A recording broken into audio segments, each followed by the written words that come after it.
دي اخرة اللي يجرب وصفة من على النت. قالت لك حطي الممبار في الخلاط والنتيجة هتبهرك. فتعالوا بقى نشوف احنا الانبهار اللي احنا ننبهر سوا مع بعض. قالت لك اهم حاجة هاتي البومبار وقطعيه صغير، ده بومبار بلدي لسه جايباه طازة، ما عملتش فيه اي حاجة. اول حاجة قلت ايه، اقطعه كده وننضفه. اول حاجة مسكت الممبار كده وقلبته تحت الحنفية عشان اقلبه كده عشان اعرف انضفه. بعد كده قلتلك اهم حاجة قطعيه صغير، ما تحطوش سليم زي ما هو. رحت جايبة الممبار وجايبة السكينة وقطعته كده زي الشطورة، ايه صغير كده عشان يبقى سهل علينا في التنظيف. قطعت بقى الممبار كده كله زي ما انتم شايفين، قطع صغيرة عشان ما يبقاش لنا اي حجة، ونبقى عملنا نفس الفيديو اللي هي عملته بالظبط. ورغم اني مش مقتنعة بس خلينا نجرب ونشوف ازاي طلع معانا الفيديو كده. رحت مقطعه بقى الممبار كله، وبعد كده رحت جايبه بقى الممبار زي ما انتم شايفين هو بقى خلاص قطع صغيره. رحت جايباه بقى وعلى الخلاط زي ما هي قالت. حطيت كده قلت اجرب فيه كميه صغيره كده الاول نشوف التجربه حلوه ولا مش حلوه. حطيت الممبار وحطيت عليه معلقه ملح صغيره وشويه من الميه، ويلا بينا على الخلاط.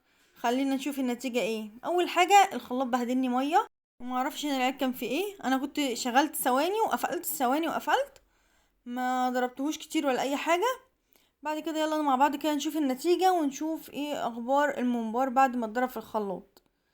بصوا بقى الممبار، يعني في قطع كده شكلها ايه، هتصدمنا. بصوا الشكل كده قدامكم، وطبعا اتعقد حوالين السكينه بتاعه الخلاط. بصوا بقى اتقطع ازاي. دي كانت نتيجه الممبار، ودي كانت طريقة اللي يعني نتيجة اللي يسمع وصفة من على النت ويصدقها، مع ان صفحة كبيرة وشفة كبيرة، بس يعني مش عارفة اقول ايه بس بصراحة. بصوا اتقطع من كل ناحية. النتيجة انا كنت متوقعاها بس قلت لا دي اكيد صفحة كبيرة ومش مجرد فيديو بتعمله خلاص. من كتر ما انا صدقت الطريقة بقيت عايزة انزل اجيب الممبار واعمله دلوقتي عشان اشوف فعلا هي صح ولا لا، لاني لقيت في ناس بتهاجمها وفي ناس معاها يعني بقينا محتارين مين صح. فجربت الوصفة قدامكم. بصوا يعني هو مفهوش حتة سليمة. انا كل اللي قاهرني ان الراجل كان هينضفهولي وانا قلت له لا هنضفه في البيت. مش عايزه اقول له بقى ان انا شفت طريقة شيفة معينة على النت وهنضفه في الخلاط عشان الراجل ما يضحكش عليا.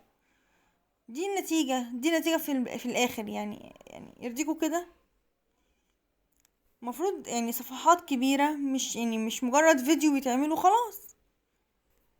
دي كانت نتيجة الممبار بعد ما اتحط في الخلاط، وده يثبت لكم بقى ان مش كل الفيديوهات بتبقى صح.